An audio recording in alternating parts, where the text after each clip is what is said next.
And we forgot to mention government providing services, even local governments providing services such as keeping your town neat. And so clearly, we have a huge tension in this country where we want, on the one hand, we want all the services provided, and on the other hand, we want all the taxation low. And so, unfortunately, what we're going to have to accept here is we're going to need to see higher rates. In order to pay for this, he's going to have to get paid for. Speaking of paying for it, you mentioned contractors. So presumably you pay contractors to do these jobs. Tracy's done the job for them. So could you please let Tracy know where she should send her invoice and what's the hourly rate these contractors charge? I appreciate her volunteer hours into helping keep Rotorua beautiful. Yeah, it's called civic mowing there, Steve. I want to bring up... No, it's called exploitation. It's called civic mowing. What about the student volunteer army? Are they being exploited? I want to ask, because Rotorua has had a bit of focus, Tanya, in the last year, not always in a positive light. Is there a sense that the city is bouncing back a bit because you had that NRL league, you've got the BMX crankwork events coming out, which are pretty big events? Oh, absolutely. We have just been booming since summer, and it's fantastic to see. But we did go really hard as a new mayor and as a new council on pushing back on some of the things that weren't working, which was emergency housing and the bad rep that we were getting. So we have seen positive progress. Our events are back. That NRL game, first time out of Australia, we had it in Rotorua, but an event that's been on this week, and I love it. It's the Australasian Police and Emergency Services Games. So in the middle of all these natural disasters that not only us in New Zealand, but Australia and in our islands have been facing, we have some of those first responders, about 2,000 of them here enjoying Rotorua and having a bit of fun finally after very challenging times. It's great to see the events. Yeah, well said. All right, Tanya, kia ora, thank you. That's the Mayor of Rotorua, Tanya Tapsell there. I would like Joni Mitchell, Marilyn Waring, Georgina Byam, Shulamith Firestone, Jacinda and Neve to dinner. Steve McCabe, Ellie Jones, thanks for your time. I'm Wallace Chapman. Checkpoint is next. See you tomorrow, 3:45.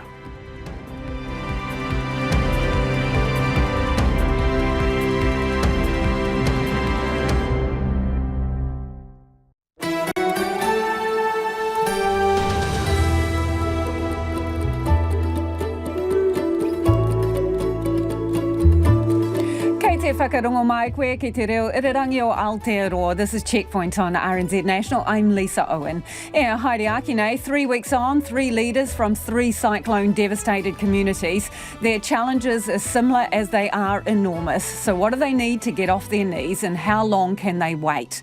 The Coromandel and Wairoa mayors and Napier's deputy are all live. Another major state highways disintegrating with limited opening hours, cutting kids off from their local school and forcing some people to take the long way to health services. We talked to a whangamata principal and a pregnant woman due to give birth any day now. And public servants and their loose lips, or keyboards actually. We'll talk about that too. And you can watch us live on the RNZ website.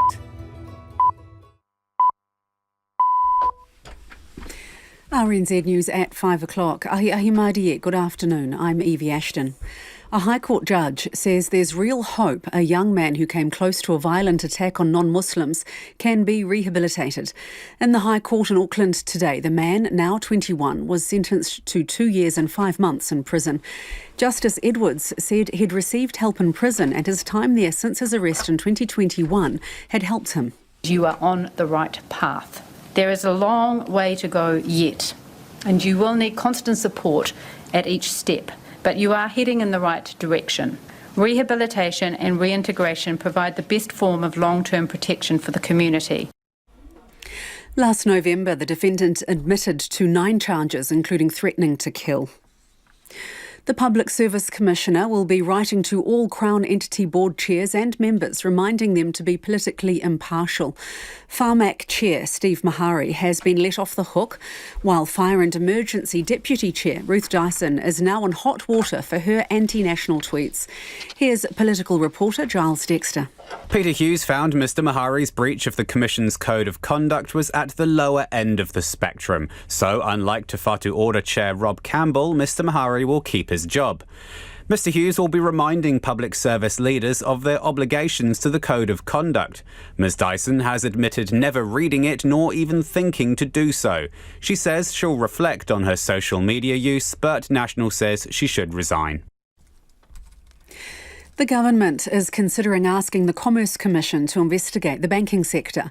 There are growing political calls for a select committee inquiry into bank competition, but Prime Minister Chris Hipkins says a Commerce Commission market study could lead to a better outcome.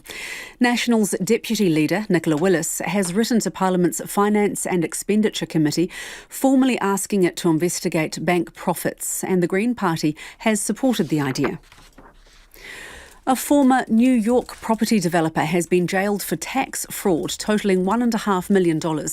Colin David Rath came to New Zealand on an entrepreneur residency visa in 2016 and bought a Canterbury vineyard 2 years later. Between 2017 and 2021, he filed fraudulent GST returns for businesses related to the vineyard. When investigators visited the property, they found he hadn't paid builders for renovations and had claimed someone else's spec house as his own. In the Christchurch District Court today, Rath was sentenced to 3 years and 7 months in prison. None of the money has yet been recovered. The Mayor of Napier says the Awatoto industrial area was never identified as being at high risk of flooding. Officials are concerned about the potential for significant contaminants in the area since floodwaters swept through. Kirsten Wise says samples from the site are being tested to work out what is in the muck and to help them work out how best to clear it. That area was never identified as a high-risk area, and in fact the flooding that occurred there did not relate to the actual cyclone event itself. It was due to a failure of the stop bank. Kirsten Wise says the public health risk for nearby homes is low. A community meeting for residents is expected to be held tomorrow. And State Highway 25 on the Coromandel Peninsula will be reopened tonight, but still only for light vehicles. The road between Opoutere and Hikuwai was damaged during heavy rain on Sunday evening, but the underslip has become worse and the road was closed this morning. Waka Kotahi says it will be opened at 7 this evening, but may have to be closed at short notice if there's further subsidence. The road will close again from 9 in the morning with a window of 1 hour around lunchtime to allow drivers through. To sport, and Hurricanes coach Jason Holland says Ardie Savea is accepting of his 1 week ban for a throat-slitting gesture during the side's Super Rugby win over the Melbourne Rebels last weekend. Savea will now miss Saturday's game against the Blues in Wellington. Holland says the captain knows he got it wrong. He's pretty adamant that it's something he definitely shouldn't have done in the moment, and has accepted that straight away pretty much within when he's sitting on the bench there on the sim bin for 10 minutes that he was something he shouldn't have done. So I'm aligned with him with that, and to get the 1 week sanction is the way it is, and we accept that. The Warriors have named an unchanged starting lineup for this weekend's NRL match against the Roosters in Sydney. They kicked off the season with a 2012 win over the Newcastle Knights, while the Roosters suffered an upset loss in their opening match, going down to NRL debutants, the Dolphins. Chelsea are through to European football's Champions League quarter-finals with a 2-1 aggregate win over Borussia Dortmund. Meanwhile, European authorities will refund Liverpool fans who attended last year's Champions League final in Paris after an independent report said the European governing body was responsible for the chaos outside the stadium. And a private equity firm is set to invest $240 million in women's tennis. The WTA Tour has announced a partnership with CVC Capital Partners, which will take a 20% stake in a new company called WTA Ventures. That's the news. A raging truck fire. Looked out the back and it was just absolutely orange. It was like going up about 50 odd metres to the pylons. Grabbed a couple of videos on your phone because that's what you're supposed to do these days, eh? Auckland Hospital reaches boiling point. Those working in our emergency departments are reporting that current levels of overcrowding, this is the worst they've seen, and it's not only the Auckland region, it's across the whole country. And Harry Styles sets hearts alight. The best part of the crowd for me was the teenage girl in front of me who was there with her dad, and she was screaming. Keeping across the hot topics, Morning Report, weekdays at 6 on RNZ National. And we're funded through New Zealand On Air. You are with Lisa Owen next on Checkpoint. Right now, the short forecast from Met Service to midnight Thursday. Northland, Auckland, Waikato, Coromandel and Bay of Plenty. Also Gisborne, Hawke's Bay and Waded Upper, fine, apart from areas of morning and evening cloud. From Waitomo to Wellington, including the Central High Country, cloudy periods. Isolated showers about Taranaki, Horowhenua, Kapiti and Wellington before spreading everywhere tomorrow. Tomorrow night, rain develops in Taranaki, Kapiti and Wellington. Nelson and Marlborough mainly fine, but showers about the ranges, then turning to rain everywhere tomorrow evening. For Canterbury, mainly fine today. Rain and thunderstorms developing near the main divide, however. Scattered rain elsewhere tomorrow morning, then a few showers with possible thunderstorms from the afternoon. Bulla, Westland and Fiordland, rain with heavy falls and thunderstorms, spreading to Fiordland this evening, then easing later tomorrow. Otago and Southland, a period of rain overnight with possible thunderstorms in the west. A few showers tomorrow, especially in the afternoon and evening, with thunderstorms and hail in the east. And for Kohu, Chatham Islands, cloudy periods. The time is 7 minutes past 5. Our next news headlines and any traffic news is at 20 past 5. Nā mihi iwi, tēnā koutou katoa, no mai haere mai ki Checkpoint I tēnei rā, ko Lisa Owen tēnei. Tonight, 3 weeks on, 3 leaders from 3 regions brought to their knees by Cyclone Gabrielle. Their problems are as similar as they are enormous. Major state highways are out for the foreseeable for Wairoa, Hawke's Bay and Coromandel. Communities are still cut off from work, school, customers and lifeline services, including doctors and birthing units. We talked to a Coromandel woman pregnant with her first baby who is now a week overdue. Instead of a 45-minute drive, she's looking at potentially a 3-hour drive on back roads due to highway closures. We're really lucky our midwife, I think the plan is that they convoy with you over the hill. So whichever direction we decide that we're going to drive in, like whichever way is open, we'll be travelling with her. So if anything happens and we've got to give birth on the side of the road, we've got her there with us, which is great. Hundreds of houses, farmland and orchards are still thigh-deep in silt and displaced flood victims need long-term homes. The government's kicked $250 million into a road rehab fund and about $75 million into a support package for businesses, growers and farmers. But the Cyclone Recovery Minister declined to be interviewed on Checkpoint about what comes next. The Coromandel and Wairoa mayors and Napier's deputy mayor will all join us live after 5:30. But first, on the Coromandel, another vital road is severely compromised after more of State Highway 25 crumbled away, leaving it out between Whangamata and Hikawai. Waka Kotahi is working on what to do, but in the meantime, kids and teachers are largely cut off from Whangamata Area School. Principal Alistair Luke joins us now. Kia ora. Kia ora, Lisa. Can you tell us, what does the road closure mean for the school? We've just been notified it's potentially opening overnight, but will close again during day hours.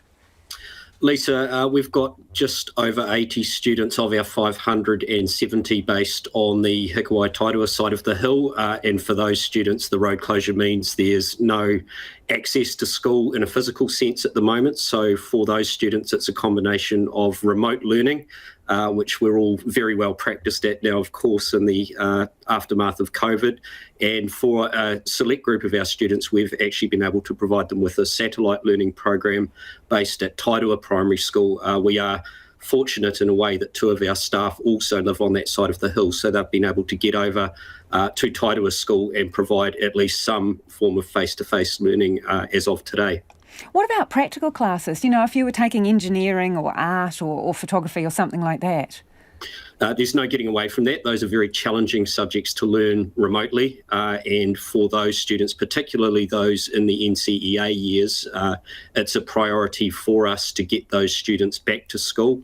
One of our challenges at the moment is that the vehicle that heads over the hill in normal times is a 70-seater bus, so a very large vehicle, of course, and we're looking now at what we might be able to do for those senior students in particular if the road was to open for light vehicles. Yeah, so what are your options in that case? Are you talking about minivans or what? We are talking about a fleet of minivans potentially being a more practical solution than a very large single bus. And as I said, in particular, it's our students in those NCEA years who are doing those practical subjects and for whom assessments are starting to loom as term one draws to a close, that we are really prioritising in terms of getting back to the campus physically. The latest release from Waka Kotahi says that it's going to be open, the road, 25, from 7pm till 9am, because that doesn't help you at all, does it? I mean, potentially people could get their children to school, but they'd have to pick them up after 7 o'clock at night. That's right, Lisa, and I think that is a real source of anxiety for folks on the peninsula as a whole at the moment, not just in our region. Just because one can start one's journey doesn't necessarily mean that one will be able to conclude it. And we have a number of anxious parents and whānau out there who are always weighing up the potential risks of making a journey into school and what that might look like at the other end of the day. So we are hoping for the best in terms of the road, but also planning for a range of possible courses of action in both the short and medium term. Yeah, you've got a solid plan B, and that is great. But are you worried about these students from a social point of view? You mentioned they've dealt with COVID, they've had times of uncertainty before, there's been a lot of remote learning in recent years, and now this is just another thing to load on top. Yes, I am, although I would say our communities are small and very well connected as it is. And of course, what we have now that we didn't have with COVID is the ability to move around and interact freely within those communities. However, there's absolutely no substitute for an on-campus schooling experience. That's where the best education happens. We're very fortunate that we're able to provide what we can in Tairua at present, but our absolute wish and desire is to get these young people back on campus as quickly as we possibly can. All the best. Thank you for your time. That's Principal Alastair Luke. He's from Whangamata Area School.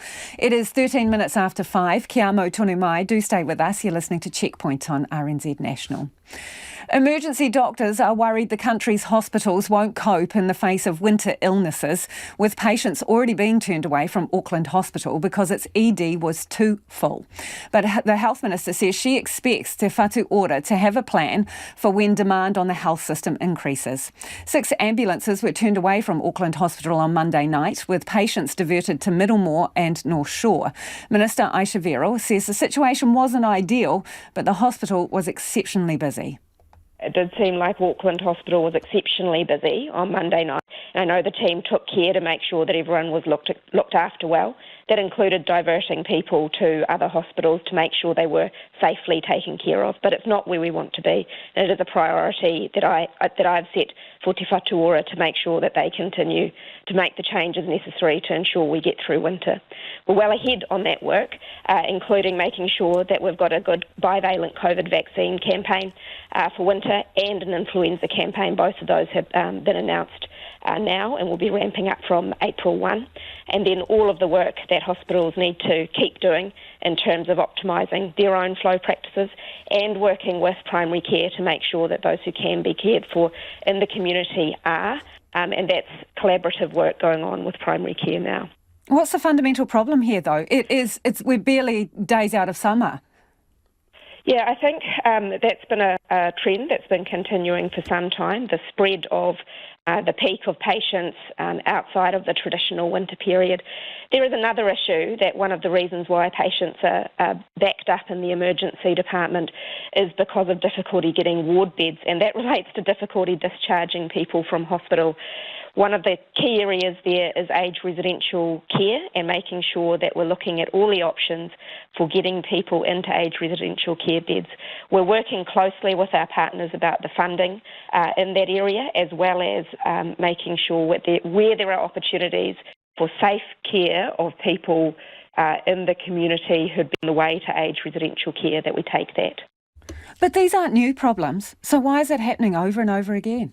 Yeah, I think some of the issues with discharge to aged residential care are a bit newer and come on since COVID, and then there does appear to that is one of the ones that is new, and then we did have last winter the increase in both COVID and a very big flu season last winter as well. And so, is it acceptable to have patients backed up in a parking lot, basically? All of the patients that would have had care got their care, and I just want to commend the staff on delivering good care in really challenging circumstances, but it is not the experience we want. They didn't get optimum care though, did they, Minister? If they were treated in a public area with no privacy, that's for overflow patients, or they were ramped up in the ambulance bay waiting for a spot, that's not optimal, is it? No, it's not optimal, and that's right. That's why we expect. Why I've set the very clear expectation that this is one of the 3 priority areas I want Te Whatuora to be focused on fixing. So what guarantees can people take from that? So you've told them to pull their socks up. So they need to come forward, and they will, with a plan for how they're managing, and we've discussed this on RNZ a couple of weeks ago as well, managing some of those hotspot areas in the emergency departments that are facing more challenges, and they'll do that. And I've visited 3 or 4 of those emergency departments recently, and they do have concrete plans that they are bringing together for that variety of different things in different places, but they are making good progress. But are they just not ready yet? Is that why you had this nail up? Look, sometimes there are a lot of patients, and I think that's what the clinicians at Auckland Hospital have described, that this was quite an exceptional situation that they were in. But I accept the point that there is pressure on emergency departments across the country, and that's why we've prioritised this area. How are you going with recruiting health professionals, nurses and doctors? Incredibly well. So across the course of this government, we've had 1,700 additional doctors and 2,700 additional full-time equivalents of nurses. I'm so pleased today on International Women's Day that we've made the final pay equity interim payments to nurses. That's been, across the course of this government, a 25% increase in nursing pay, and it now brings our nursing rates into line with Australia, which is fantastic for recruitment. So is there no shortage of nurses now? There is a shortage, but we're making exceptional progress, and we're setting conditions with respect to pay that'll continue to attract people. And one of the really important things is that now that we've made these improvements, we're using that as a basis to recruit young New Zealanders into careers in nursing and medicine. So, Minister, what's the number for how many short you remain? Yeah, look, I get various different estimates of the number of nurses that were short. To be honest, I'm not confident that those estimates are totally right. So I've asked officials to go away and reconcile some of the different estimates that are going around. I have had some from Te Whatuora and others when I visit hospitals. They seem to have estimates that are higher. So I don't want us to be in dispute about the size of these estimates, and it's important for our health system planning that. So, Minister, I'm really sorry to interrupt, but this is significant. You're telling me you're super pleased with recruitment, yet you have no idea how many nurses you remain short. It's not that I have no idea, but I think that the point is disputed, and I think we need to make it really clear for everyone, because I don't want it to be to continue to be unclear. We do know, however, that we have increased the number of nurses across the last 5 years, a gain of 2,700. The Health Minister, Dr Aisha Verrall there. Labor stands alone as the only party in Parliament blocking an MP-led inquiry into sky-high bank profits. Every other party is on board, but the government says it makes more sense for the Commerce Commission to launch its own investigation instead. Here's our Deputy Political Editor, Craig McCulloch. Nothing makes odd friends like a collective enemy, and the big banks fell in that category today. Our banks have made $6 billion in profits last year alone. That is absurd. There have been some very serious concerns. They've certainly made some very handsome profits in the last little while. Our banking sector is like if you had to rely on Aussie takeaways, and who would want that? MPs from all parties lining up the banking sector in their sights as both interest rates and bank profits continue their rise. National wants an inquiry into banking competition.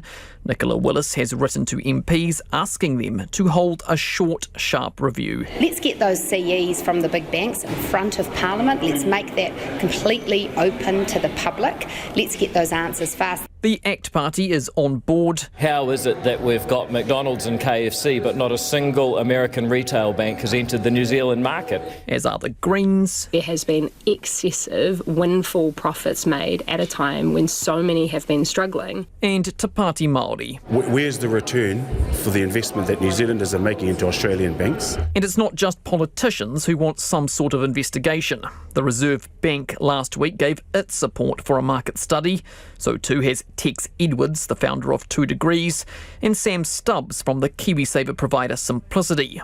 Sam Stubbs says the Australian banks make about 20% more from a Kiwi customer than one across the ditch in their home market. It increasingly starts to look like cartel-like behaviour, and that needs to be investigated because it's the most profitable industry in the country. It's the 4 most profitable companies in the country, and we're paying every single dollar of it. The government knows there is an appetite here, but has yet to decide its next steps. Unlike National, it does not think MPs should carry out a review. But, lo and behold, the Commerce Commission is currently looking for a job. It's considering what sector to investigate next, having wrapped up its previous inquiries into building supplies, groceries and fuel. The Prime Minister, Chris Hipkins, says the banking sector is a very real option and probably the best way forward. The level of profits that they have been making at a time when their customers are struggling to make ends meet is something that we should be asking questions about. The Bankers Association declined to be interviewed, but did issue a statement. It says the industry would welcome the chance to discuss the contribution banks make, as well as their profits. It is 22 after 5 and you're with Checkpoints on RNZ National.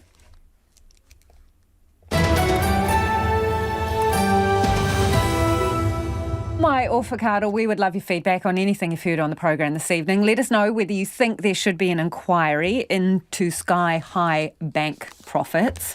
Also, if you're on one of the worst flood-hit areas, what's your top priority? What do you need help with? We've got 3 mayors from 3 regions later on in the program, but I'm interested to know what you think should be the number 1 priority. And if you're in the Coromandel, State Highway 25 is going to be open from 7 p.m. around about until 9 a.m. in the morning. What does that mean for you?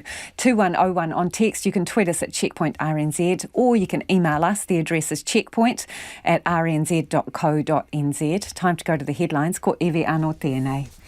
A High Court judge says a young man who came close to a violent attack on non-Muslims has real hope of rehabilitation. In the High Court in Auckland today, the man, now 21, was jailed for 2 years and 5 months. Justice Rebecca Edwards says the man, who was arrested in 2021, had received help in prison and was now on the right path.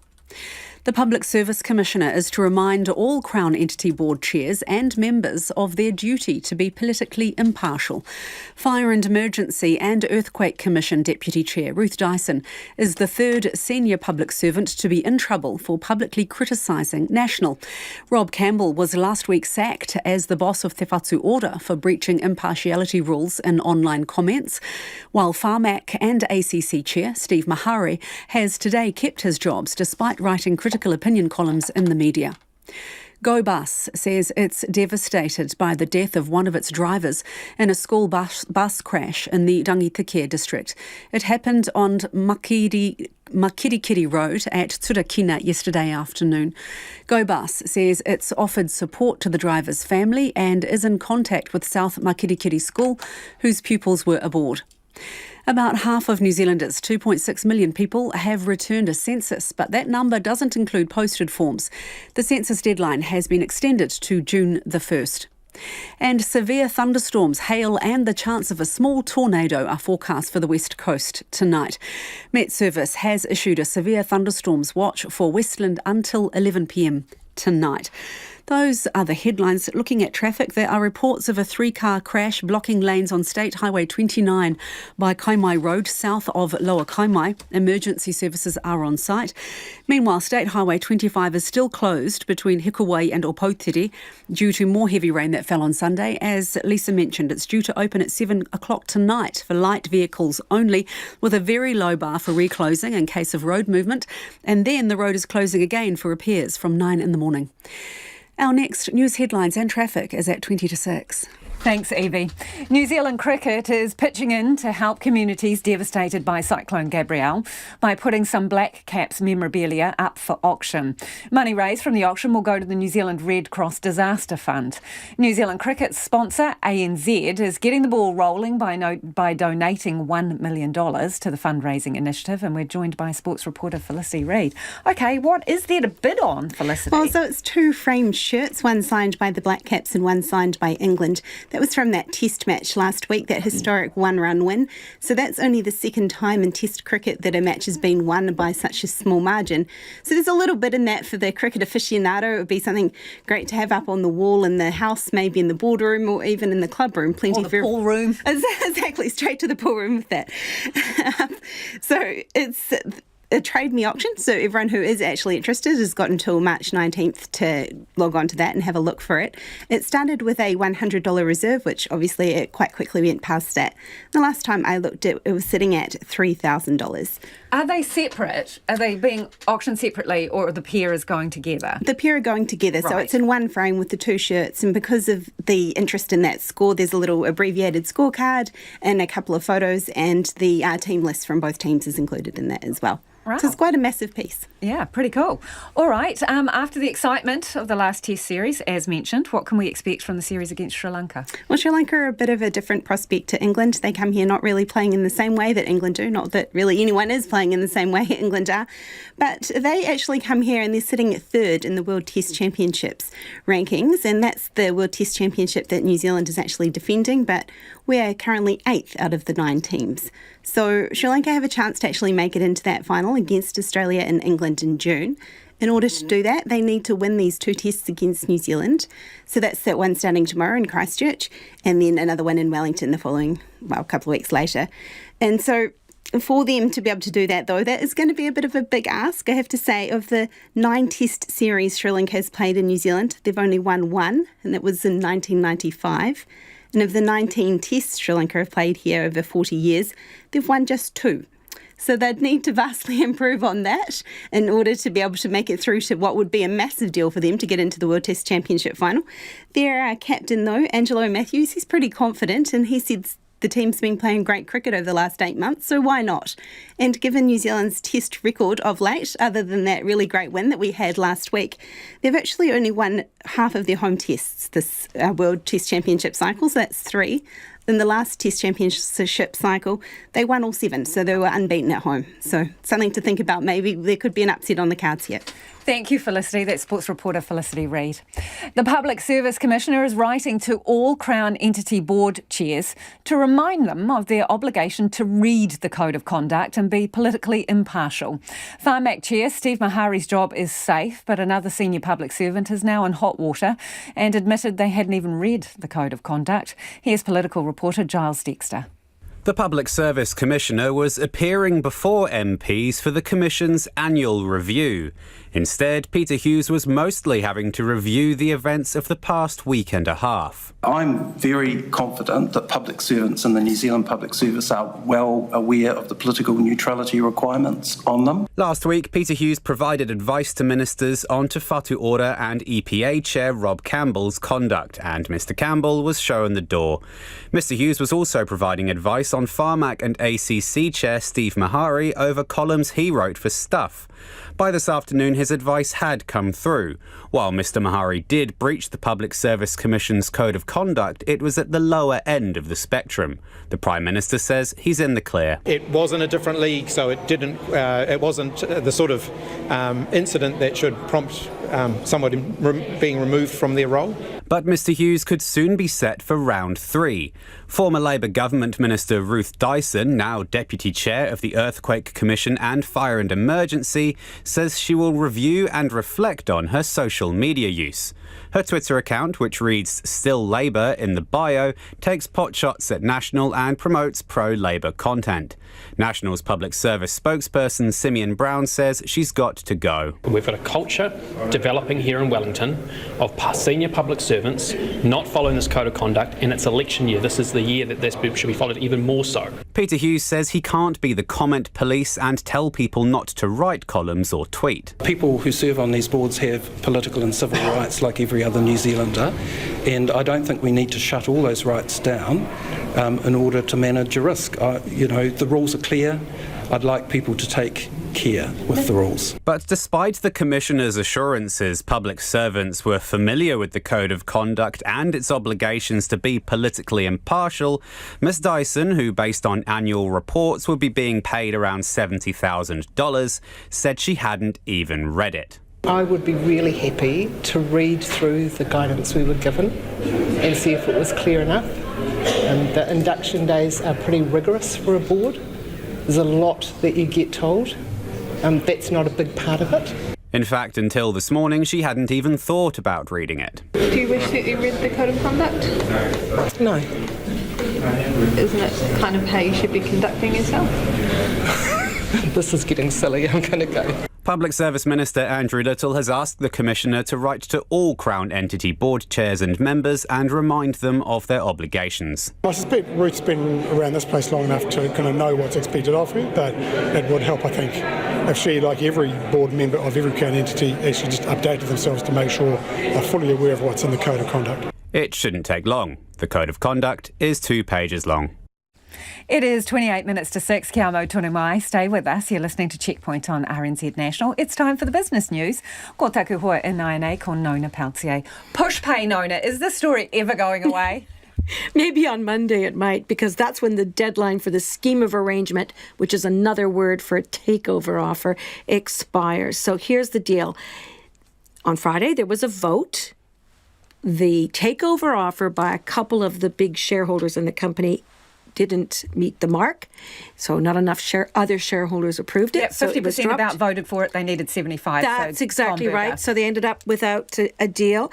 Now the bidders have come back and said, maybe we can work another deal.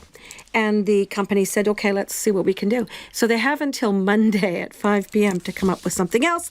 And that excited the market. Yes, indeed. The share price of Pushpay went up 4% today to $1.28. Now, that's still under the offer price that they rejected of $1.34. So we'll see what happens. Okay, speaking of dollars, the New Zealand dollar fell 1.5% overnight. What happened, Nona? 1.5% overnight. But let me just remind you, at the beginning of this month, the New Zealand-US exchange was 65 US cents.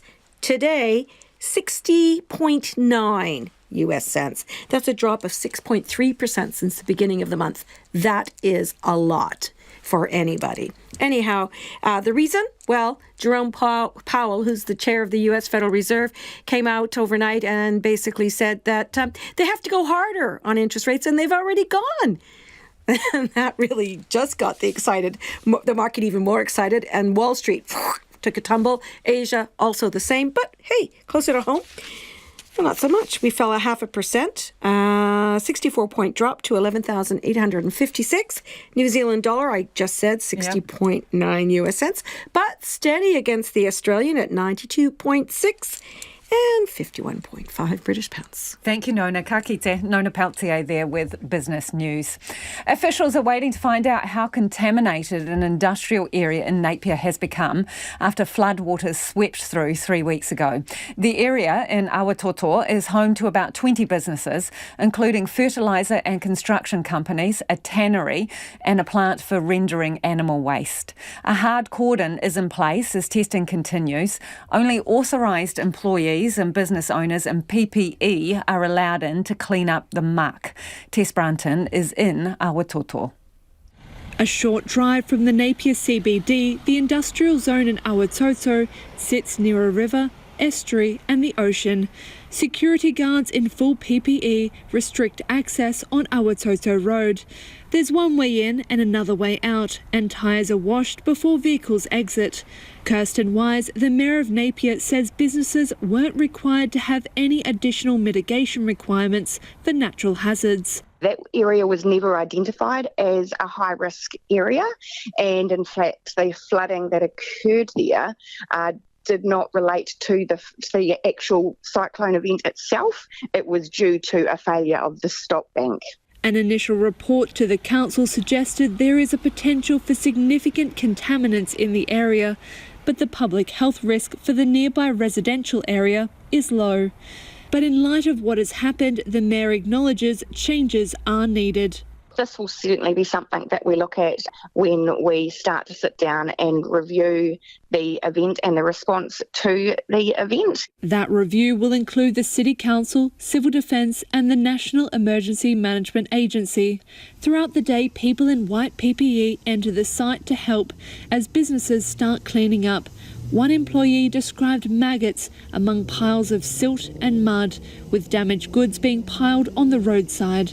One business, Ravensdown Napier, confirmed there was no sulphuric acid leak as their acid and fertiliser manufacturing lines remained above water at the site. Their admin and lab buildings weren't so lucky. They were significantly damaged, but the company says overall it's not as extensive as nearby businesses. It's waiting on sample results after initial testing showed traces of fertiliser nutrients. The other route into the industrial zone via Awatoto Road is closed, and the corner with Erickson Road has become a dump site for homes impacted by floodwaters and the muck left behind. Nearby residents and businesses told RNZ they felt ill-informed about the contamination risk and they should have been told more. Kirsten Wise says she understands their concerns and the council has been sharing information as it comes out. And we have had welfare officers in the area knocking on doors to talk to them. So we are managing that risk and we're working through the cleanup as promptly and safely as possible.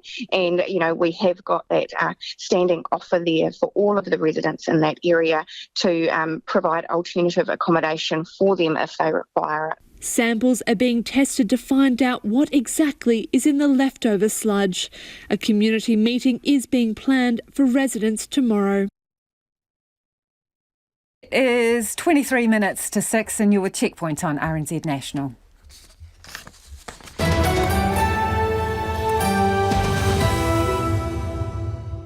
We would love your feedback on anything you've heard on the program this evening. Don't forget you can text us on 2101, tweet us at Checkpoint RNZ and the email address checkpoint@rnz.co.nz. Let's go to the headlines now. Anea Evi Mina Pitipita Kōrero. The government is considering asking the Commerce Commission to investigate the banking sector. There are growing political calls for a select committee inquiry into bank competition as New Zealanders face increasing costs from the big Australian banks. Prime Minister Chris Hipkins says a Commerce Commission market study could lead to a better outcome. Health Minister Dr Aisha Verrill says she expects Te Whatu Ora to have a plan for when demand on the system increases this winter. Dr Verrill met healthcare workers at Wellington Children's Hospital this morning to mark the rollout of new pay and conditions. Nurses say workloads and overcrowding remain dire. State Highway 25 on the Coromandel Peninsula will reopen tonight, but only for light vehicles. The road between Opoitere and Hikuwai was damaged by heavy rain on Sunday evening.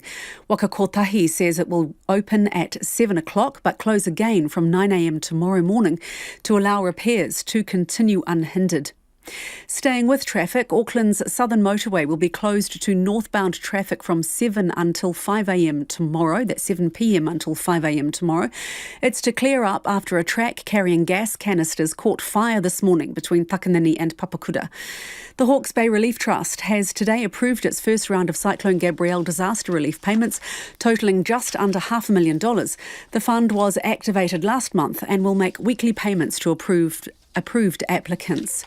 Those are the headlines. Looking at traffic in Wellington, State Highway 1 at Lyndon, northbound. A crash has blocked the right lanes prior to the State Highway 1, State Highway 59 split.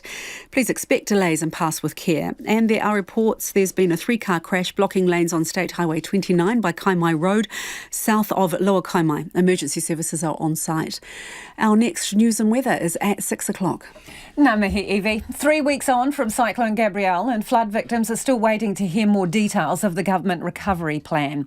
Major state highways are out for the foreseeable for Wairoa, Hawke's Bay and Coromandel, with some communities cut off from school, work and lifeline services, including doctors. Hundreds of houses, farmland and orchards are still thigh-deep in silt, and displaced flood victims need long-term homes. The government's kicked $250 million into a road rehab fund and about $75 million into a support package for businesses, growers and farmers. Now, the Cyclone Recovery Minister, Grant Robertson, declined to be interviewed on Checkpoint this evening about what happens next, but we are going to be speaking to 3 leaders from 3 of the hardest hit regions. The Mayor of Thames Coromandel, Len Salt. Wairoa Mayor Craig Little will join us shortly. Still some problems with communication in that part of the world. And Napier's Deputy Mayor, Annette Brosnan, is joining us too. Tēnā koe, tēnā koutou to you all. Kia ora, Lisa. Can I start with you first, Len? Roads. What's the prognosis with State Highway 25 at the moment, and where does that leave you as a region?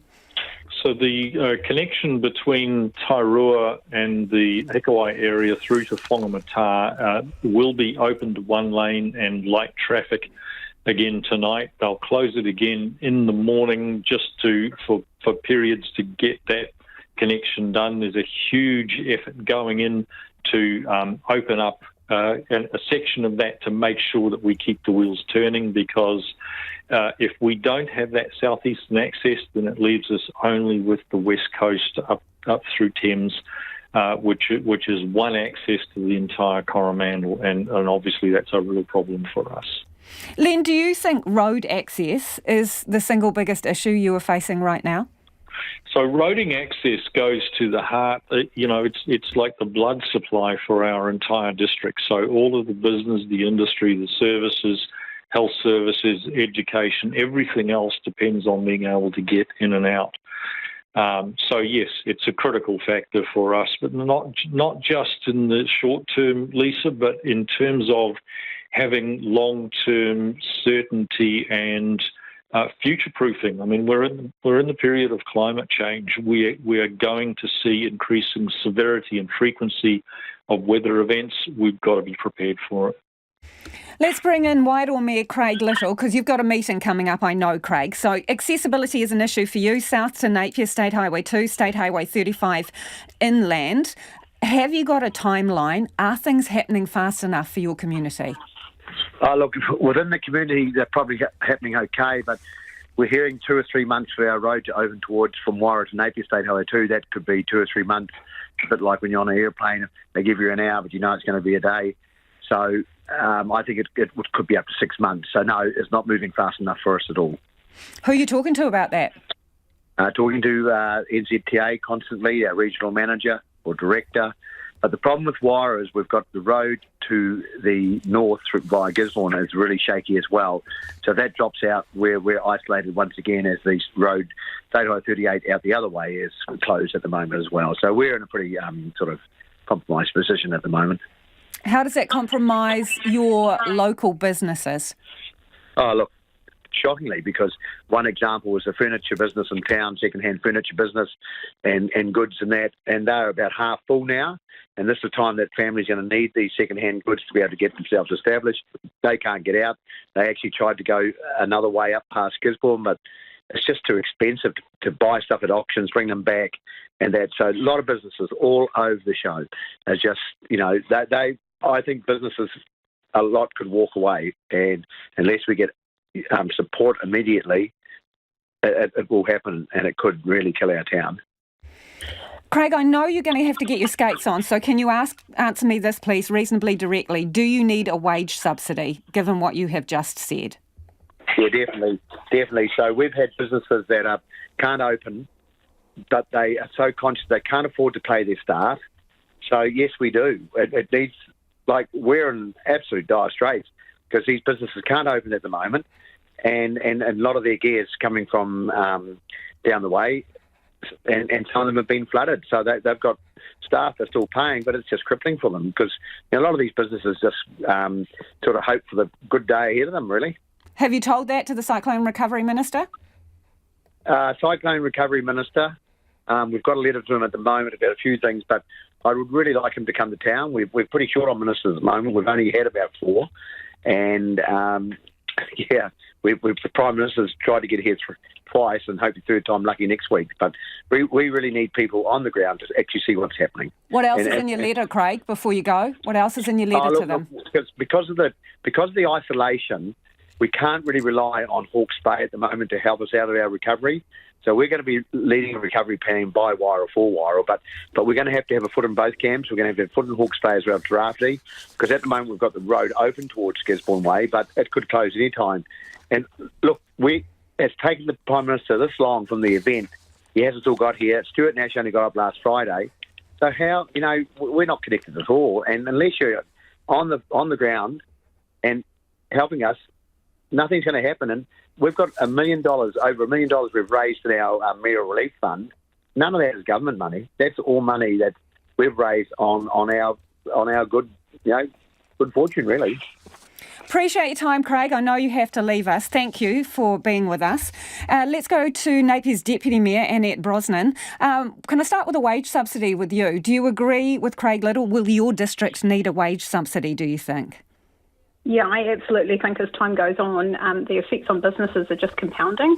Craig talks about the isolation of Wairoa, and that is so true for us in Napier as well, but from his direction. So everything that would be southbound coming into Napier is cut off for a similar amount of time that we're hearing as well, that sort of 2 to 3 months, but who knows, up to 6 months. So that has a huge effect on our local economy.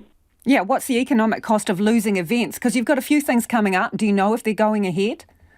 Yeah, that's a really good point. Napier, as we all know, is a bit of a tourist town, and a big part of that is domestic tourism, especially over the last 3 years with the effects of COVID. So we've got a number of really big events, and one of the considerations for us as a city, and as well as our facilitators of those events, is can our city services handle large-scale events at the moment as well. We have issues with our core infrastructure, especially our wastewater treatment plant, being in one of the highest hit areas after the cyclone for us. So we've got a lot of weighing up to do.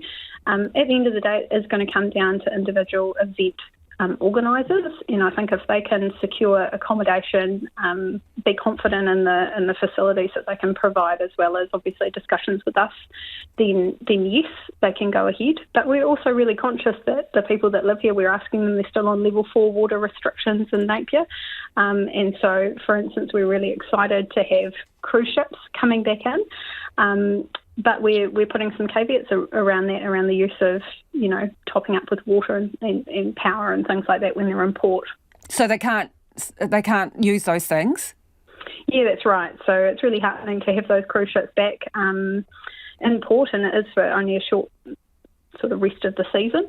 But no, they're not topping up with power and with water while they're in Napier Port. Len, what do you think about a wage subsidy? You will be losing visitors, no doubt, because of your precarious roads. Similar story, Lisa, and I really identify and feel for what Craig and Annette are both saying. Similar story, probably slightly different for us. If a wage subsidy was on the table, our business people would be very thankful, but in reality, we've had very good support, and we've got a business recovery fund and the program in place now, which has just kicked off for our local business people, and it's really aimed at primarily the hospitality people and the people that have been impacted by customers not being able to get through, by supply chain issues. So that is kicked off. We've got the Prime Minister here tomorrow, and I guess we've had it a little bit easier in terms of accessibility, but we're so fragile. It changes from day to day. That one more weather event and we could be shut down. So we're very aware of that fragility of our roading network at the moment. But after you say hello and thanks for coming, Len, what's the next thing out of your mouth to the Prime Minister? So we've got a number of key topics. The top of the list is roading, but it's not just. And you and I have talked about this before, Lisa, is not just about patch up, fix it, move on. If we don't have long-term roading resilience and future-proofing in there, then the business people would look at it and say, you know what, we need certainty. We need to know what the future holds for us. Otherwise, we might just reconsider our options. And so that's part of the discussion. What do you mean about reconsider your options? So when we've got business people saying, look, visitors will always come to the Coromandel because if the roads are down or the weather's bad, they'll come next weekend. But a business can't operate like that. They've got a short season through the summer. They need to know that if they've got bookings and the bookings are coming from Australia or overseas and they get here, they're going to be able to get to the lodge or, the fishing charter or to the resort. They need to know that they can get there. And if the roads, if we've got that uncertainty in the roading network, then they're going to get cancellations and their business then becomes unsustainable. Annette, can I come back to you? Everyone seems to be out with a shovel and a wheelbarrow at the moment, doing it on their own with the help of volunteers and other people, but it's a very, fragmented approach to cleaning up all the silt. Should this be centralised? Should this be a job that the Cyclone Recovery Task Force should be saying, OK, we're coming in now and it's going to take us 2 weeks and we're starting here and we're finishing here? Look, I think, we certainly need a whole lot of coordination, but unfortunately it's not that simple, especially here in Napier. A lot of the silt damage that we have is in the Awatoto area, which is our industrial area. So we do have a bit of a cordon in place now where there's some testing required of the silt. As you can imagine, there's a range of contaminants in there, and so that brings some considerations around mixing of silts with different levels of contaminants, where those are, where it's disposed of. So what we've done in Napier is formed a working group with the large industry businesses that are based in Awatoto, and they're working through that now, obviously with the assistance of some key central government agencies and the likes of Health and WorkSafe and all of those, because not only do you have to move it, but you have to put it somewhere, and if it's got contamination in it, which we know parts of the silt does, that has issues as well. Before you go, if you could have one thing from the Cyclone Recovery Minister, from Grant Robertson, what would be the one thing you would ask for, top of the list? Definition of what build better means from me. So they're talking about building back better, which I think is a really great aspirational goal, but what needs to be worked through is what does that mean? In Napier, we were left isolated for a number of days without any of our lifelines. So cell, power, all roading networks in and out a city of 67,000 people. And so building better for us is about better resilience for next time, and we can't be naive enough to think that there won't or we shouldn't plan for a next time. We absolutely should, and this should be the opportunity that we do that. So building better is defining that for us. Len, I thought I heard a resounding yes in the positive there about that. Would you like to comment? Yeah, a clear and commitment for investment in future infrastructure and future-proofing of roading networks. Really but I agree with Annette, absolutely. Really appreciate your time. Thank you for joining us.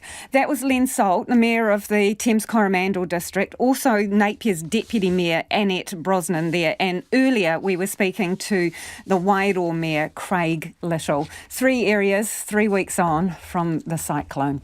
It is 7 minutes to 6. Kia mau tonu mai. You're listening to Checkpoint on RNZ National. For decades, a former patient of the notorious Lake Alice Child and Adolescent Unit couldn't return to the site where she was abused. But now she'd like to see the psychiatric hospital's former water tower turned into a memorial, a permanent reminder of the cruelty dished out to her and hundreds of others. Our reporter Jimmy Ellingham has more. Down this road here... With her dog Bonnie at her side, Robin Dandy walks the road that used to lead to Lake Alice near the Rangatike town of Bulls. As a teenager in 1974, she was sent to the unit where patients, many of whom had no mental illness, were sexually abused, drugged and subjected to electric shock therapy. The first time I came here for the blessing last year, I cried all the way here. I cried for myself, I cried for my brother, and I also cried for the other survivors. But once I got here, I was just blown away that everything had changed, because I didn't come here for years, because all you saw was these ramshackle buildings, and it was just an awful reminder of what had gone on. But the buildings are gone, and Ms Dandy now wants to see a simple memorial at the site of the 23-metre tall former Lake Alice water tower. The pain of what happened to us will never ever go away. We all know that. But I think this is so important that the families and their whānau and everything can come and sit here, really appreciate the beauty that's out here now. Lake Alice has gone. The old buildings are gone. The memories won't. But hey, I'd come and sit here. Owners Scott Phillips and Trudy Reeves listed it for sale late last year, but the 350-tonne concrete tower is off the market for now while they discuss selling the site to the government. Mr Phillips says he and his wife are in contact with officials assessing compensation for victims in state care. But it's not like we get weekly updates or anything. All we can do is wait as long as we can afford to wait. We said this is the only chance that they can ever have to buy it, because if I sell it to somebody else, they'll turn it into a house, exactly what we were going to do, and they won't be able to buy it. He is hopeful of reaching an agreement with the government. I know that if I re-put it back out there and said, right, it's for sale, I would have a bunch of tenders on our desk by the weekend and probably have it sold straight away with cash. So selling it to the government isn't about money. We obviously can't afford to give it away to the government because I'm not rich enough to buy stuff and then lose hundreds of thousands of dollars on it. But we want to be trying to do the right thing because I like the idea of it being a memorial too. Ms Dandy and other former patients who support the idea say with only one chance to get this right, officials need to act fast. I've walked up and down the road and had a good look. You can put a memorial on a tree or something, but hey, that's not the same as having a proper memorial, and we deserve it. We deserve that over and above anything else. Ms Dandy envisages a garden area around the water tower, with some information boards acknowledging what happened at Lake Alice. The site has a rateable value of $150,000, but its market value is likely to be higher. In a statement, the Abuse and Care Response Unit says it's considering the issues around purchasing the water tower for use as a memorial and will prepare advice for Cabinet. It says the water tower might need significant remediation to make it safe and another memorial structure could be built instead. It says the advice might take some time because there's a range of views among those with an interest in the site about whether or not there should be a memorial at all. Okay, it's time for some of your feedback, and there is a lot in on our interview with Dr. Aisha Verrill. This was about basically a nail up at the emergency department at Auckland Hospital. Too many patients and not enough room. This listener says, the 2,000 nurses the minister reports are graduates from New Zealand schools. She has no idea how many have left, including me and my wife. The net gain is fundamentally wrong. Shame on her. She has no idea on the vacancies.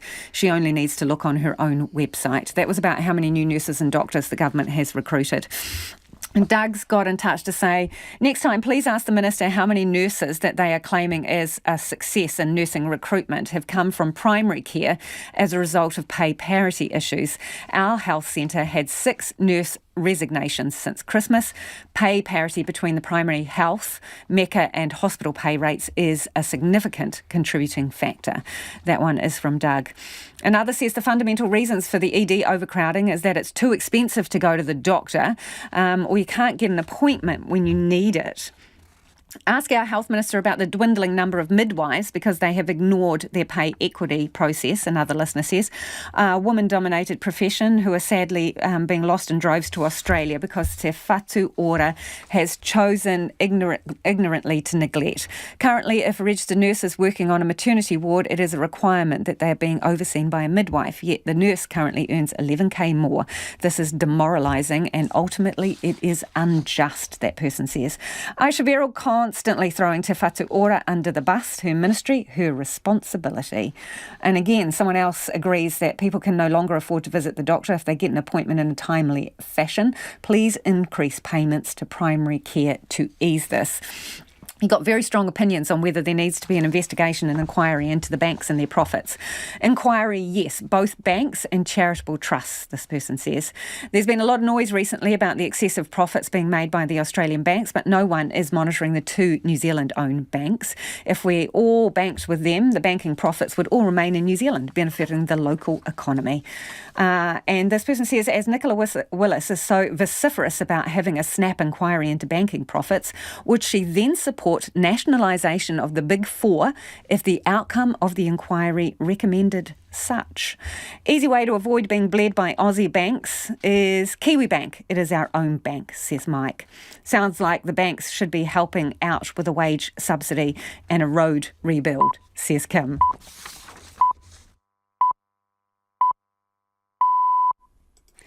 RNZ News at 6 o'clock. Ngā mihi o te pō. Kia ora, I'm Evie Ashton. The Health Minister says she doesn't know exactly how many nurses are missing from the health system. Aisha Verrill today visited Wellington Children's Hospital, where nurses described the continuing pressure of workforce shortages and departments overwhelmed by patients. Ms Verrill told Checkpoint she's been told staffing has improved, but couldn't say how many nurses are still needed. To be honest, I'm not confident that those estimates are totally right, so I've asked officials to go and wait and reconcile some of the different estimates that are going around. I have had some from Te Whatuora and others when I visit hospitals. They seem to have estimates that are higher. Aisha Verrill says 1,700 additional doctors and 2,700 full-time nurses have been recruited over the past 3 years. An Auckland teenager who went to an ice hockey game with the intention of carrying out a violent attack on non-Muslims has been sent to prison for nearly 2.5 years. Now 21, he appeared today in the High Court in Auckland, where he has interim name suppression. Justice Edwards said that although he didn't carry out his plans, he clearly intended to. You became absorbed in the game and got distracted from what you were there to do. It was the kindness of strangers that stopped you that day. But if your diary entry is to be believed, you were well down the track of acting on your plan. The man, who has complex conditions, was sentenced to 2 years and 5 months in prison. The UN Refugee Agency says it's profoundly concerned by new legislation in Britain allowing the deportation of people arriving by boat who claim asylum. It says safe and legal routes are not available to most people fleeing war and persecution. From Geneva, here's the BBC's Imogen Folks. The agency is still studying the UK's new legislation, but says it has profound concerns. At first sight, the proposals look, the agency said, like an asylum ban, which would violate the UN Convention on Refugees. The convention, which the UK was a key founder of, says everyone seeking protection has a right to have their claim for asylum heard, even if they have arrived illegally.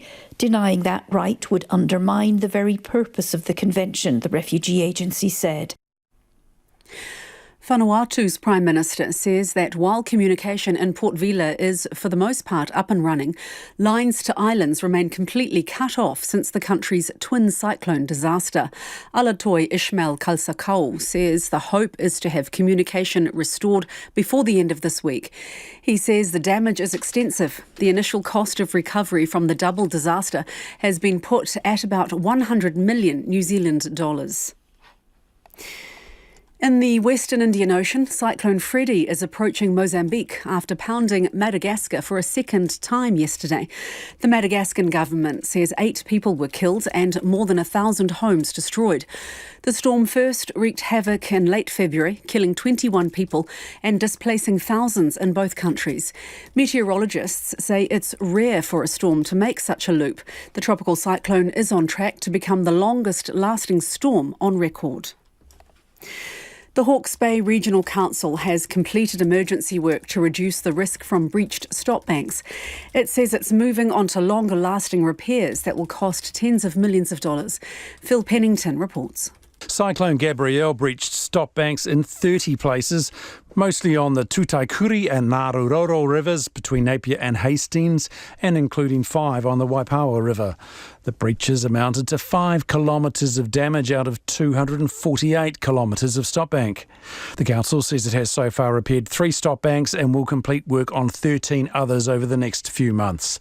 It says insurance and civil defence payments will cover only some of the cost of the repairs, and the council is working with central government on covering the shortfall. Auckland's free disposal service for flood-related waste will be brought to an end next week. It was set up to support the city's clean-up after the January flooding and Cyclone Gabrielle. Council spokesperson Parul Sood says demand has dropped, so normal fees will apply from next Wednesday, although exceptions may be arranged past the cut-off date if required. About 5,700 tonnes of flood-damaged items have been disposed of through the initiative since January. About 50% of New Zealanders have returned a census form, but Stats NZ expects that number will rise as the total so far doesn't include posted forms. Rural GP Howard Wilson was travelling with his partner yesterday, the day forms were due, but says that when he logged in via his permanent residence details, it didn't lead him to the individual forms. I searched their webpage and I thought there has got to be something in big bold letters here somewhere saying, if you are not in your residence on the night, then this is what happens. But it was nowhere to be seen. It was really bizarre. Howard Wilson says he was eventually presented with a census form for the campground he'd checked into. And the Christchurch City Council says new wastewater treatment plant aerators should reduce the risk of a stench plaguing the city's eastern suburbs for a second winter. 16 new aerators are being installed in one of the oxidation ponds at the fire-damaged Bromley plant to improve the water quality. Many people are worried last year's bad smell will return, but the council's Three Waters manager, Adam Toos, says it will be a different situation this winter. He says the rotting material in the two trickling filters has gone. The temporary treatment process is working well and the aerators should be in by May. That's the news. Tomorrow on Afternoons with Jesse Mulligan, he spent many years as our most successful Olympian until Lisa Carrington took that title in 2021. He's got 4 Olympic golds and a silver and 5 Olympic campaigns under his belt. Ian Ferguson joins us on New Zealand sports history. Plus, Flying Nun founder Roger Shepherd picks some of his favourite music, and we're solving the world's problems, or solving Wellington's at least, with Dave Armstrong. That's all from 1 p.m. on Afternoons, tomorrow on RNZ National. Now, the short forecast from Met Service to midnight Thursday. First, a reminder there is a severe thunderstorm watch for Westland until 11 o'clock this evening. From Waitomo to Wellington, including the Central High Country, cloudy periods. Isolated showers about Taranaki, Horowhenua, Kapiti and Wellington before spreading elsewhere tomorrow. Tomorrow night, rain develops in Taranaki, Kapiti and Wellington. For the remainder of Te Ikau Maui, the North Island, fine apart from areas of morning and evening clouds. For Nelson and Marlborough, mainly fine, but showers about the ranges turning to rain everywhere tomorrow evening. Canterbury, rain and thunderstorms near the main divide today, with scattered rain spreading elsewhere tomorrow morning. Then a few showers with possible thunderstorms from the afternoon. Bulla, Westland and Fiordland, rain with heavy falls and thunderstorms spreading to Fiordland this evening, then easing later tomorrow. Otago and Southland, a period of rain overnight with possible thunderstorms in the west. A few showers tomorrow, especially in the afternoon and evening, with thunderstorms and hail in the east. And looking at Rekohu, Chatham Islands, cloudy periods. The time is coming up to 8 minutes past 6. I'll have news headlines for you at 6:30. Kia ora rā e ho, no mai, hoki mai, this is Checkpoint, ko Lisa Owen tēnei. A crucial Coromandel highway with a big hole in it will reopen tonight at 7 o'clock and will stay open overnight. A chunk of State Highway 25 between Hikuwai and Whangamata has fallen away and the hole it's left covers one whole lane and is eating into the second lane. It's been closed today for crews to work on but will reopen to light vehicles overnight. It's now a lifeline highway for the Coromandel after the main road was washed away in earlier storms. Kara Lauder is Wakakotahi's system manager for Waikato and joins us now. What is this hole looking like, Kara? Actually, I've heard some people describe it like Pac-Man ate a hole out of the road. It's quite cartoonish, but yeah, it's certainly looking worse today than it did yesterday. Is it still dissolving away?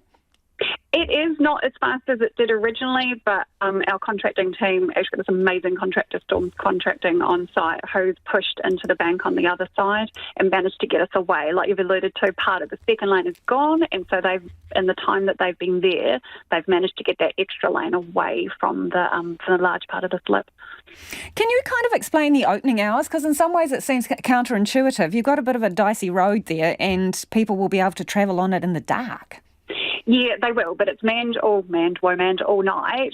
So those guys will be keeping an eye on it, making sure if they need to drop and close during the night, they will be able to.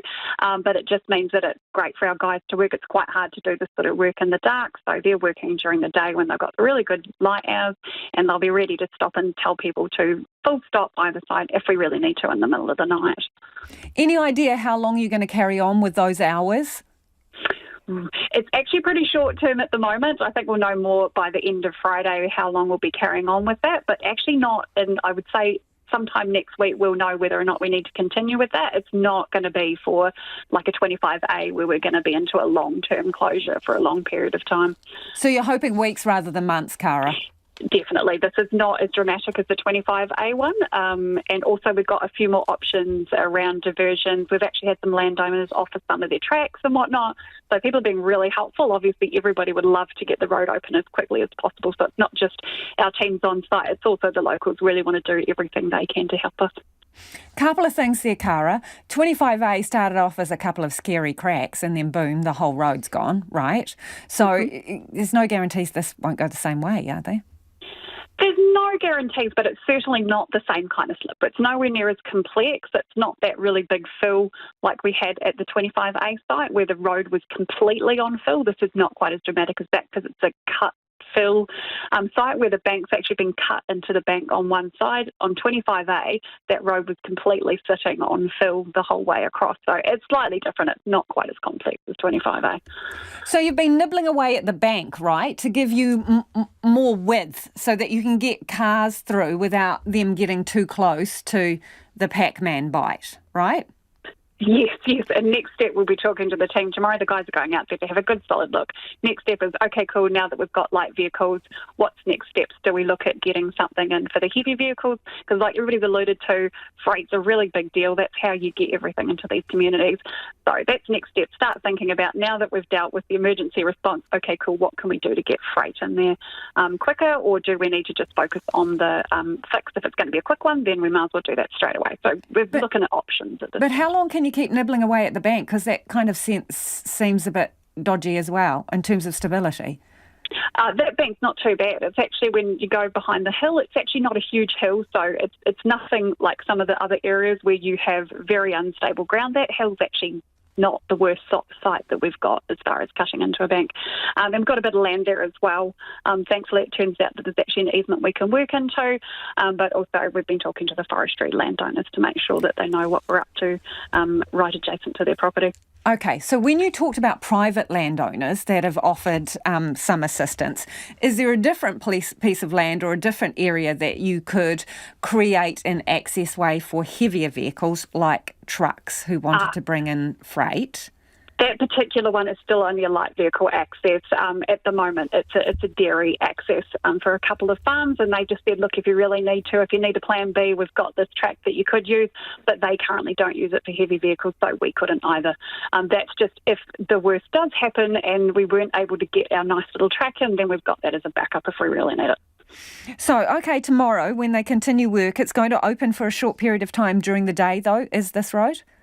Yep, so we're looking again, similar to what we did today, that we'll have the road open in the morning there until 9 o'clock, and we'll open again around lunchtime, and then we'll have to review during the day around what time we end up doing the opening in the afternoon. I certainly heard people talking about the school buses getting in and out and how the big impact that's having. So we'll talk to the team tomorrow to have a bit more of a flesh out of when that third opening might be, whether that's later or earlier tomorrow. So, Cara, might you line up your opening times so kids can get to school and then get home without having to wait until 7 o'clock when the road opens up again? Might you create little windows for the school run? Yeah, that is quite possible. I'm going to talk to the contractor in the morning to see whether or not that's an option. When do you reckon you'll be able to let people know? Because I'm sure there's anxious parents listening in now, Cara.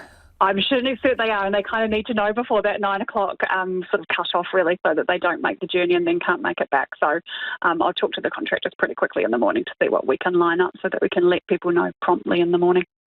Best of luck, Cara. Thank you for joining us. That's Cara Lauder, who's Waka Kotahi Systems Manager for Waikato, dealing there with State Highway 25. And hopefully some news for parents and commuting kids tomorrow morning. A pregnant Coromandel woman faces a 3-hour drive on back roads to get to a birthing unit instead of a 45-minute trip because of the road closure. Leilani Brown lives in Whenua-Kite and is a week overdue with her first baby, and the road uncertainty means what should be a straightforward trip to the Thames birthing unit on the opposite coast could be anything but. So we're in Whenua-Kite, which is about 20 minutes from Tairua. And our birthing plan has been so far to give birth in Thames at the birthing centre over there. And you would normally go what way? Usually we'd be able to go over the Kopahekawai Road on 25A. So we're looking at a pretty long travel time now. It's gone from being 45 minutes to at least a couple of hours, probably 2 to 3, either travelling via the 309 road down the Thames coast or around Waihi and Whangamatawe. How do you feel about the fact that it's now a significantly longer journey? And as I understand it, the clock is ticking down. 1 week to go? Oh, yeah. So I'm actually a week overdue. So it's any day/moment now that it could all kick off. But, yeah, it's been a bit stressful. Obviously, we've had to keep an eye on the road status pages. Like there's a couple on Facebook for Coromandel that are quite up to date and keep an eye on things, but things change every day. You know, I've just seen that the Waihi Road probably isn't an option now because they've closed it off to traffic to shore up the slip. So yeah, it's a bit of a stressful one. And have you spoken to your health provider about what options there are should you get cut off entirely? Yes, it all really depends on the weather. I think if the roads are cut off but the weather's fine, then we should still have access to like the local ambulance service or the Westpac chopper. But obviously if it ends up being another cyclone, then you're sort of in a sticky situation because all you can rely on is who can get access to you currently, and the roads kind of constantly flood, so my midwife might not even be able to come see me from Whitianga. So. Is it an option to go and stay in Thames, for example? Yeah, so in Cyclone Gabrielle, the Waikato DHB offered anyone who was over 37 weeks the option of accommodation for the kind of 4 days when they knew it was coming in, but it was only for that period of time, and I was just 37 weeks at the time, so we didn't need to access it. But it's definitely something we're kind of constantly in conversation about whether we should just leave and go rent an Airbnb or something on the coast and wait it out there. But that, subsidised accommodation is no longer available. Yeah, from my understanding, I don't think it is. So, yeah, that's kind of why we haven't accessed that option, because I'm a week overdue. We could have been there from my due date or earlier than that and still been waiting around, you know. So you can't be the only one in a similar situation. There must be other pregnant women or just people who need access to health services. And I'm wondering where that leaves your extended community. Yeah, it's a pretty, sad situation. I mean, our midwives in the area are amazing. They do such a good job and, you know, they really take good care of everyone, and same with the local healthcare providers. But it's kind of not unique to this area either. I think everywhere on the East Coast and in Northland as well that's struggling with access, it's a conversation that needs to be had over, I guess, maybe propping up the healthcare system or something, giving people more resources, because we're pretty isolated right now. You're a first-time mum, eh? Yes. So does that make you a little bit more nervous about the situation, do you think? Oh, definitely. Yeah, I'm hoping it all goes well, and I'm hoping that I don't have to, access any of those emergency services, but it's definitely always in the back of my mind when it comes to, the situation that we're in. And even if you don't need emergency services, Leilani, you're also facing a long drive, so You know, what are the chances that you get halfway there? Yeah. Well, we're really lucky. Our midwife, I think the plan is that they convoy with you over the hill. So whichever direction we decide that we're going to drive in, like whichever way is open, we'll be travelling with her. So if anything happens and we've got to give birth on the side of the road, we've got her there with us, which is great, but obviously not ideal. And that's Leilani Brown. It is 19 minutes after 6 and you're with Checkpoint on RNZ National. News of the sudden liquidation of the Kamo Wildlife Sanctuary and possible euthanasia of 15 big cats is causing upset. The park houses lions, tigers and a leopard. Sam Ollie reports from Te Tai Tokerau. Oh, sad. Criminal. It's an ethical dilemma. Those animals are totally at the mercy and are vulnerable. Definitely against them being euthanised, but I don't know what the option is. Unless someone wants to, I don't know, who wants lions really? They probably need to be shipped somewhere. Maybe they could be shipped to Africa. The lion park's been fraught with problems from day dot. Everyone knows that. But the fact that they just surplus to requirements and we just write them off is a bit sad. I thought we were better than that. But not everyone wants the park to stay open. In fact, some say it never should have existed in the first place. People should have stopped them. Who needs to go to a blinking park in downtown Whangarei or West Whangarei to see lions and tigers when they could just go on their TV? I'm not keen on zoos per se, on the animals from far away being put in such a foreign environment. I think it's sad if the cats have to be put down, but I still think it's sad that they keep cats in captivity. The site had only just reopened in 2021 after being closed down for 8 years. The park was once run by Craig Bush, the Lion Man, and was also the scene of a fatal tiger attack on a handler in 2009. Between 2017 and 2021, $12 million was poured in to get it up to standard, and the Ministry for Primary Industries has visited regularly over the past year and a half and says there have been no animal welfare problems. Jeanette Valence is the operator, now in financial strife. Hello, you having a snooze, sweetie? Come on. She is one of about 6 full-time staff. You're not playing with the animals. Poos, bones and smells is the summary. She's resorted to fundraising online with Give a Little and has been in negotiations today with the liquidator, Bolton Equities. Ms Valence says cash flow was halted by poor weather reducing bookings over the past 9 months. Then the park was damaged by Cyclone Gabrielle. The middle section was all underwater until the creek went back down. Impact of everything else. It's just been a really stressful time because we don't know, I don't know how to get us out of it. And the animals are old. Well, the ages are between 16 and 22. Animals in captivity, mid to late 20s, is doing really, really well. These guys are not young. I'm not saying they're sick, they're not. They are actually really healthy for their age. And I'm really proud to say that because they really are. They're not stressed, they're not hungry, we have plenty of food, that's not the issue. Inland Revenue is among the creditors owed money. The park is contacting people booked to visit in the coming weeks. Ukrainian President Volodymyr Zelensky is vowing to send reinforcements to the under-fire city of Bakhmut. Russia is stepping up at its attacks on the eastern city, and Zelensky is warning Russia will have an open road through Ukraine's east if it's lost. CNN's Alex Marquette reports. Racing into the war zone, a white-knuckle drive towards the middle of Bakhmut. This is the last successful emergency evacuation mission by the Bakhmut police.